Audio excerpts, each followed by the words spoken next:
ICLEI. What ICLEI is it's the local version of Agenda 21, how it's to be implemented. And I got some actually good news about this. I did a video the other day on some of the channels that I watch and where I get my information and stuff like that. And I tell people, don't believe a single word I tell you, look into it for yourself and be a free thinker. And one channel I watch is Sun TV here in Canada, and it's they're all over the web and stuff like that. And Brian Cohen, he's got to be the freaking most sarcastic and funniest, commentator, news guy. Like his pot shots at people are just brilliantly funny. He's got that kind of dry, suave kind of British humor, but with a Canadian kind of cynicism to it. It's refreshing. But he has this guy that comes on, and I've seen him a couple of times now, and the man is kind of one of the outside the box kind of not in the cool crowd of environmental eco freakheads that come up with like Kyoto and Agenda 21 and like real left wing and ICLEI and all kinds of stuff like that, and global warming this. Now it's not global warming, now it's climate change. And he brings up the science of it though. And the good news is there's we can't even confirm that we actually have a problem. It's like using sound bites to make somebody look bad. You can do that very easily. The same way as oh my God, the polar bears are they're dying and they're losing their habitat, and there's probably more polar bears now than there's ever been. Ask people up north. Trust me, there's a lot of freaking polar bears up there. They're pretty much on every porch, and from there's a trying to create problems, stuff like that, and it's hard to decipher this stuff because you're not there. You can't go up and confirm for yourself, right? But the locals, always usually can tell you what the truth is,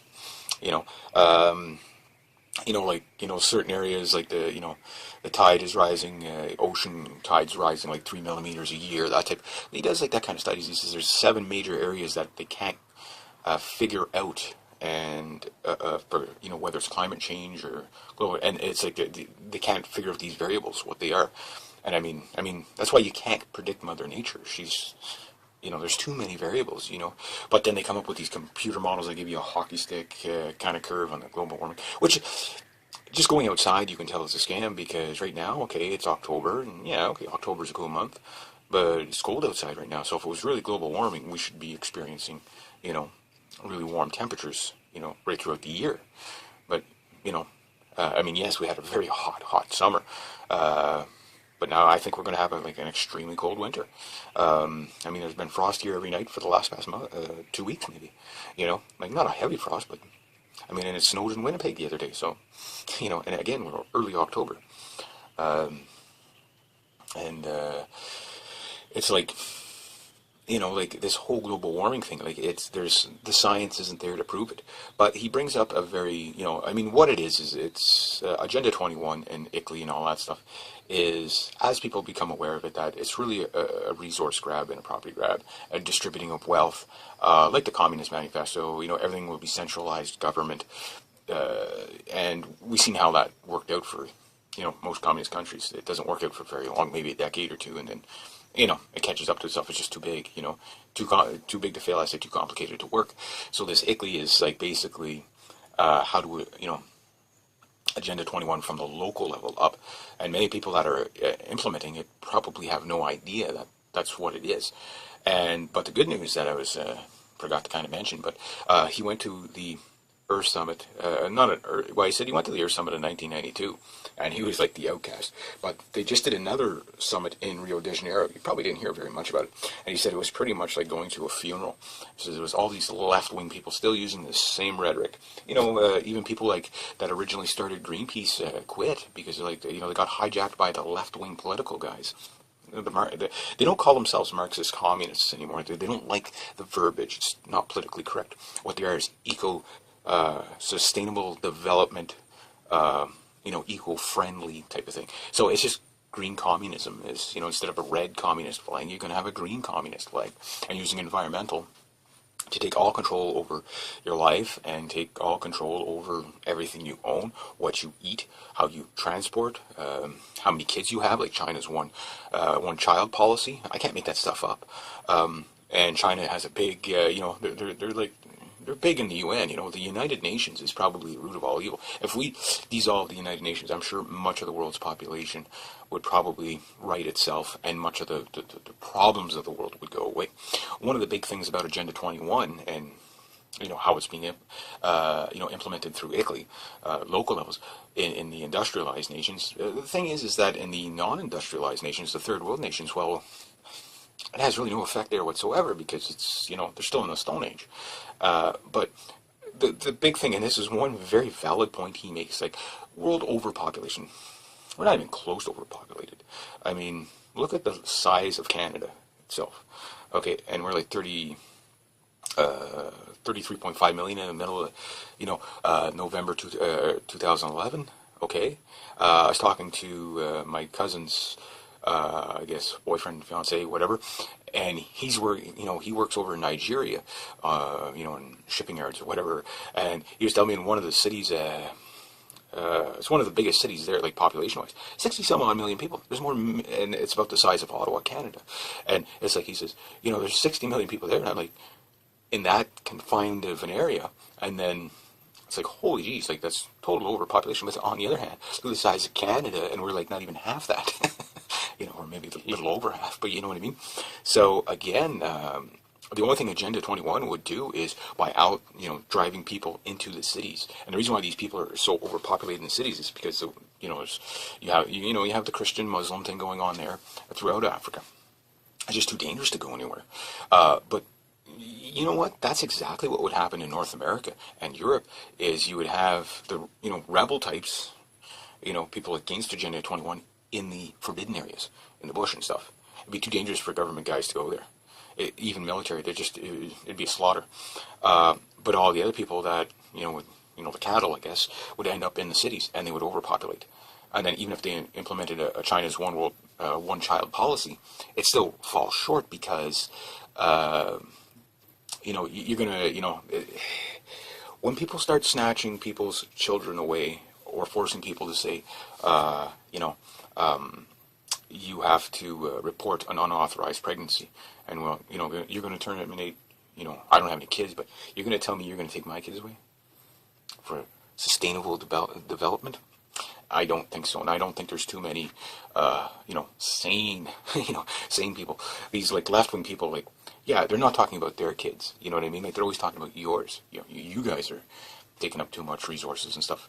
Mind you, the SUV I used to get here to get to the Surf Summit, and I flew all around the world in a big jet, to a nation like Rio de Janeiro, which is booming economy now. Why? Because they're industrializing and putting out more manufacturing jobs. It's a nightmare for them. And it's just the irony in it. It's like these people are just so stupid. It's like sawing a branch off while you're sitting on it. So anyway, but that's the thing. And one big point he makes is that world overpopulation is not in the industrialized nations that are educated, like Canada, United States, and most European countries. Pretty much all European countries are, first world, so to speak, even though there's some of them are going through major, wealth distributing problems. Grease me. But the thing is that's not where the overpopulation is. It's in the third world countries that are non-industrialized, that are, and how could these left-wing people overlook this? When you start educating people, they have a sensible amount of children. I mean, you go back to the year 1900, here in Canada, families were huge. Why? Because we're all farmhands. You needed a big family to run a farm so that you could feed everybody. It didn't matter that if you had 10 mouths to feed. It didn't matter that. You just needed enough people, to get it done. One person couldn't feed himself, but 4 people would grow enough food for 4 or 5, 6, 7, 8 people. But you needed that labor just because there wasn't enough hours in the day. So, but as the farms started disappearing and more the industrial age started, stuff like that, you started to see families shrink. Now today, with Agenda 21, there's a lot of things education-wise that they're trying to, and again through ICLEI, they're trying to get people stupider. Yeah, it's a word. And anyway, what they're trying to do is, 2 plus 2 will make 5 in the future.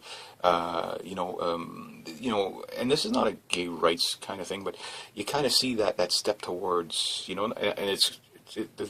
I'm not bashing gay rights, but that kind of thing, like the government implementing of certain things that seem to want to break up the family. They don't want families. So that's why I said, okay, we'll push the gay rights in this way. But meanwhile, the people that are actually advocating for gay rights and stuff like that, they actually get the short end of the stick in the end. Why? Because it just pisses everybody else off. And again, it's not I'm not bashing gay people or like that. I'm bashing Agenda 21 because to destroy the family is a form of population control. And think about it: if you were trying to control population, well, same-sex marriages, they can't procreate, right? They can adopt, but that's it. And again, it's not about that, but you see the agenda there. That's how it works. That's how devious it is. But as far as world overpopulation, we're not overpopulated, not even by half. But again, like anything, it's these left wing, and they are most environmentalists are extremely left wing. Want to bring in these taxes to fund this, and if it can't work on a country level, say like Russia. They collapsed. I mean, a lot of communist countries have collapsed that you barely hear about. This is not uncommon because it's not sustainable. You can't have free everything, or like I think it was Zimbabwe that would print so much money for big projects that the money became so worthless that you couldn't do anything with it. And that's kind of what's happening now with the so-called educated countries. But it's usually happening from the left. The idea of distributing the wealth make everybody equally poor. France with their 75% tax on the rich. It's dumb. It's not going to work.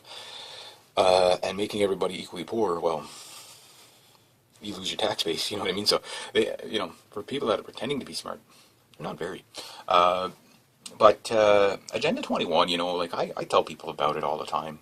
And it's hard to get people kind of, well, there's nothing to do about it anyway. But by creating awareness, there is stuff you can do about it. There's places in the States, and this is why I'm trying to create the awareness here more in Canada.